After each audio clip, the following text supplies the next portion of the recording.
علیکم ناظرین، میں راجہ عاطف ذوالفقار آپ کی خدمت میں حاضر ہوں۔ ناظرین، ہمارے ملک کے کرکٹ سٹار وزیر اعظم کے لیے پاکستان کے اندر تو مسائل بہت زیادہ ہیں ہی۔ کبھی ان کو اپوزیشن کا تنقید کا سامنا کرنا پڑتا ہے، کبھی اپوزیشن تحریک چلانے پہ اتر آتی ہے، کبھی کہتی ہے ہم استعفے دیں گے، کبھی کہتی ہے ہم لانگ مارچ کریں گے، کبھی کہتے ہیں ہم عدم اعتماد کرائیں گے۔ اب وزیر اعظم صاحب ان چیزوں سے نمٹ رہے تھے، پھر بیچ میں سے اپنی پارٹی کے اندر سبھی پارٹی کے اراکین جو ہیں وہ باغی ہوتے ہیں۔ کبھی وزیر اعظم صاحب کو بادل نے خاص طور جناب چودھری پرویز الہی کی منتیں کرنی پڑتی ہیں، لیکن اس کے ساتھ ساتھ جو بیرون ملک معاملات کھل رہے ہیں اس کے لیے ان کے لیے زیادہ پریشانیاں پیدا ہو رہی ہیں۔ وہ جناب آپ نے دیکھا کہ براڈ شیٹ اسکینڈل سامنے آیا، ابھی انہوں نے جسٹس ریٹائرڈ عظمت سعید صاحب کو اس کے لیے مقرر کیا، اس کو بھی بہت زیادہ تنقید کا سامنا ہے۔ لیکن اس کے ساتھ ساتھ جناب ایک خبر جو بجلی بن کر گری ہے وہ یہ ہے کہ ابراج گروپ کے جو سربراہ ہیں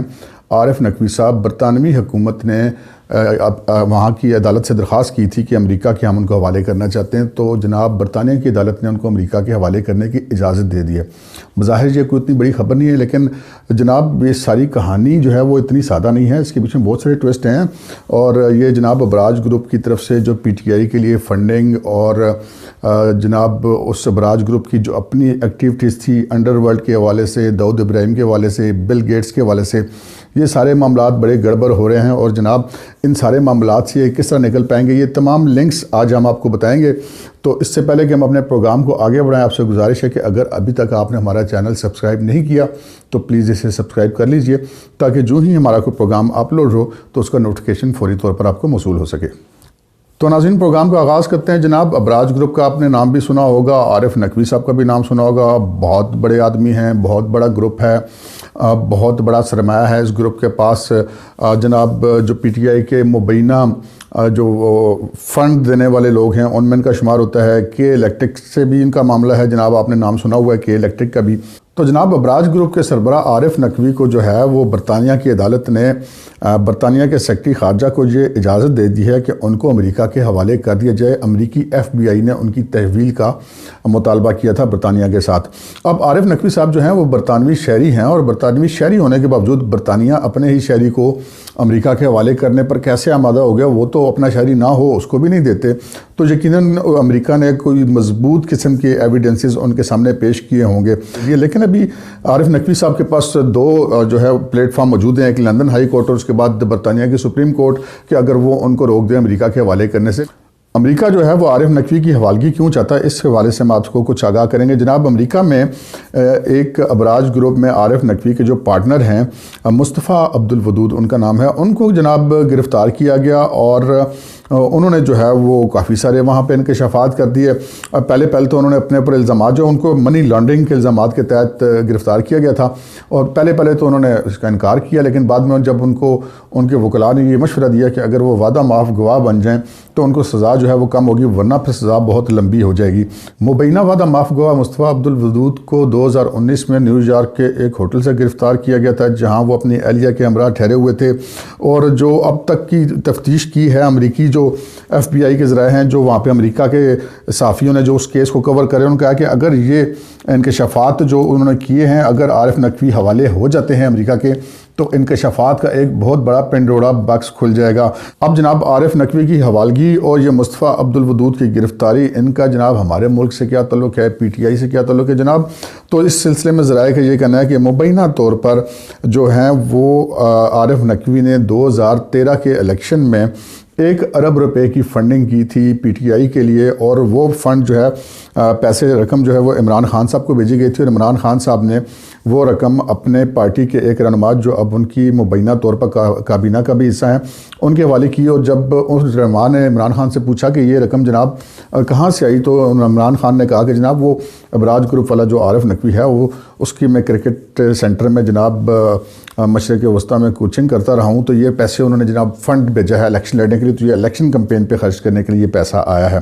اس کے ساتھ ساتھ جناب خواجہ آصف جو پاکستان مسلم لیگ نون کے مرکزی رہنما اور ان دنوں گرفتار ہیں جناب، انہوں نے ایک کیس پہلے سے دائر کر رکھا ہے جس میں انہوں نے یہ دعویٰ کیا ہے کہ 38 کروڑ ڈالر جو ہے وہ شوکت خانم کو جو ہاسپٹل ہے اس کو فراہم کیے گئے ابراج گروپ کی طرف سے، اور وہ جو پیسے تھے اس پیسے کو ایک آف شور کمپنی میں پھر انویسٹ کر دیا گیا اور وہ آف شور کمپنی بعد میں ڈوب گئی اور پھر جناب چونکہ وہ آف شور کمپنی میں جو انویسٹمنٹ تھی وہ انشور تھی، وہ اس انشورنس کا پیسہ پھر واپس جو ہے پاکستان میں آیا۔ تو یہ ایک لنک آلریڈی موجود ہے پی ٹی آئی کے حوالے سے، فارن فنڈنگ کے حوالے سے اور انویسٹمنٹ کے حوالے سے۔ اب جناب ذرائع کا یہ کہنا ہے کہ یہ جو ابراج گروپ ہے اس نے بہت تیزی سے گرو کیا، یہ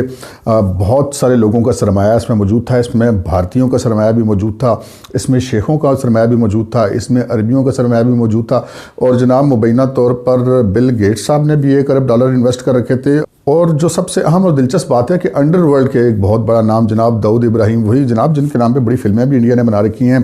ان کی بھی انویسٹمنٹ ابراج گروپ میں موجود تھی، جو ان کی انویسٹمنٹ کمپنی تھی عارف نقوی صاحب کی،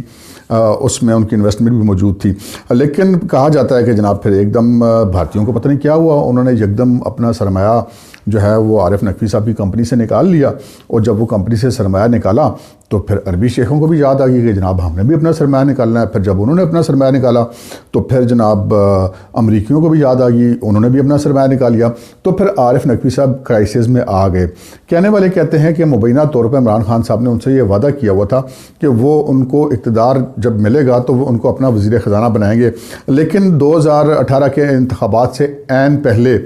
چونکہ ان کی کمپنی ڈوب گئی تھی، دیوالیہ ہو گئی تھی، تو جس کی وجہ سے وہ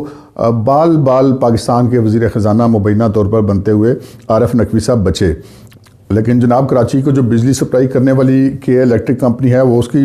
بھی ابراج گروپ کے پاس ہے، اور جب پاکستان کی ایف آئی اے نے کچھ ریکوریز کے لیے ان سے رابطہ کیا تو جناب مبینہ طور پر وزیر اعظم صاحب کی طرف سے یہ کہا گیا کہ جناب یہ ہمارے انویسٹر ہیں، ان کو آپ نہ چھیڑیں، تو پھر ان کو چھوڑ دیا گیا، اور ایف آئی اے کے جو افسر تھے ان کو اس کا خمیازہ خاصا جو ہے وہ مبینہ طور پر بھگتنا پڑا۔ اب جناب ذرائع کا یہ کہنا ہے کہ معاملہ صرف اتنا سادہ نہیں ہے کہ عارف نقوی کو امریکہ کے حوالے کیا جائے گا تو کیا ہو جائے گا۔ جناب امریکہ کی ایف بی آئی نے بتایا جاتا ہے کہ خاصی ساری جو ہے وہ اس میں تفتیش میں پیش رفت کر کے رکھی ہوئی ہے۔ جب امریکیوں کو یہ پتہ چلا ہے کہ جناب اس میں انڈر ورلڈ کا پیسہ ہے، اس میں داؤد ابراہیم کا پیسہ بھی ان کے پاس انویسٹ ہوتا رہا ہے، تو وہ یہ سمجھتے ہیں کہ جناب عارف نقوی ایک ایسا طوطا ہے جو انڈر ورلڈ کی بہت ساری لائنیں ان کو فراہم کر سکتا ہے۔